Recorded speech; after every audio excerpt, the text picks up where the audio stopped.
Audience میں جو ہمارے سوال ہیں ان کی طرف جانے پڑتے ہیں. جی کوئی سوال یہاں؟ السلام علیکم، میرا نام طیبہ اقبال ہے. میں یہ پوچھنا چاہوں گی کہ گناہ اور جرم میں کیا فرق ہے؟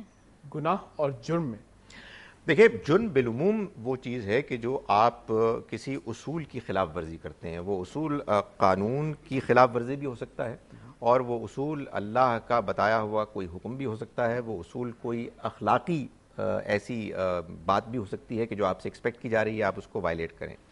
جب آپ کوئی جرم کرتے ہیں واقعی جانتے ہوئے تو آپ گناہ گار ہوتے ہیں. گناہ کچھ نہیں ہے سوائے اس کے کہ اللہ کی نگاہ میں کسی جرم کی ناپسندیدگی کے جو رجسٹر ہو جاتی ہے. ٹھیک ہے، یعنی کہ اگر آپ کوئی قانون کی خلاف ورزی کر رہے ہیں اور جرم کر رہے ہیں تو وہ بھی گناہ، اینڈ یو نو کہ وہ غلط کام ہے، تو آپ گناہ گار ہو رہے ہیں، اس میں کوئی شک ہی نہیں. یعنی کہ intention has to be in there. Absolutely. اگلے سوال کی جانے پڑیں گے. السلام علیکم، میرا نام ربیہ ارشد ہے. میرا سوال یہ ہے کہ ہمارے ملک میں قانون ہے بھی کہ نہیں، کیونکہ تمام قوانین غریبوں کے لیے ہوتے ہیں، امیروں کے لیے کوئی قانون نہیں ہوتا.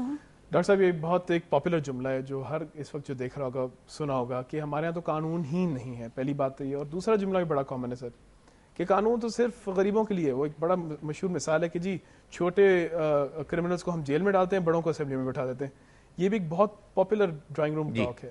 دیکھیں، آپ کی دوسری بات صحیح ہے. پہلی بات میں جو سوال ہے اس میں سے جو بات سامنے آتی ہے وہ غلط ہے. ہمارے ملک میں الحمدللہ قانون ہے، ہمارا ایک کانسٹیٹیوشن ہے. اس کانسٹیٹیوشن کو پارلیمنٹ ریویو کرتی رہتی ہے. ظاہر ہے اس میں خامیاں ہیں، اس کے پروسیس میں کمزوریاں ہیں، لیکن قانون ہے جس کے مطابق ہم سب پاکستانی شہریوں کی ذمہ داری ہے کہ ہم اس کی پابندی کریں. البتہ یہ بات انفارچونیٹلی کافی حد تک درست ہے کہ اس قانون کی پابندی کرنے میں غریب لوگوں سے ایکسپیکٹ کیا جاتا ہے کہ وہ تو اس کے مطابق پوری طرح سے اتریں. وہ لوگ کہ جو صاحب اقتدار ہیں، جو طاقتور ہیں، وہ اس کی وائلیشن کرتے ہیں تو ان کو کیفر کردار پر پہنچانے والا کوئی نہیں ہوتا. ظاہر ہے اس کی ایکسٹریم مثال میں نے بیان کر دی کہ بہت ہمارے ملک میں ایسا ہوا ہے کہ جس شخص نے اس کانسٹیٹیوشن کو کہ جو ہمارے قانون کا سب سے نمایاں پہلو ہے اس کو توڑا، وہی حکمران بنا. تو یہ چیز وہ ہے کہ جو ظاہر ہے کہ بڑی بدقسمتی ہے.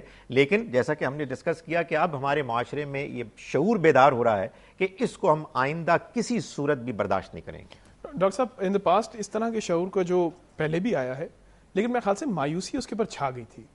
کیا کس طرح سے ہم اس مایوسی کو ہٹائے رکھیں تاکہ لا قانونیت ہمیشہ کے لیے، مستقل کے لیے ختم ہو جائے؟ دیکھیں، میں آپ کو یہ بتاؤں کہ مایوسی اصل میں ایک ایسی چیز ہے کہ جو اس وقت پیدا کی جا سکتی ہے کہ جب لوگ ذہنی طور پر کمزور ہوں، غیر تربیت یافتہ ہوں.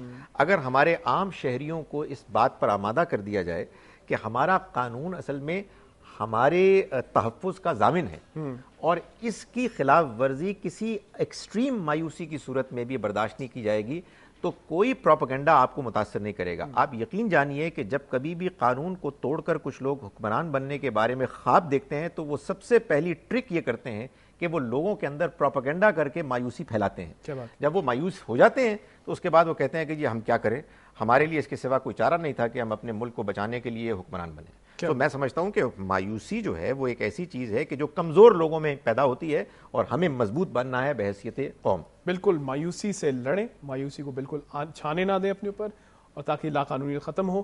یہاں ایک چھوٹی سی بریک لیں گے، بریک کے بعد واپس اور مزید سوال اس آڈینس سے.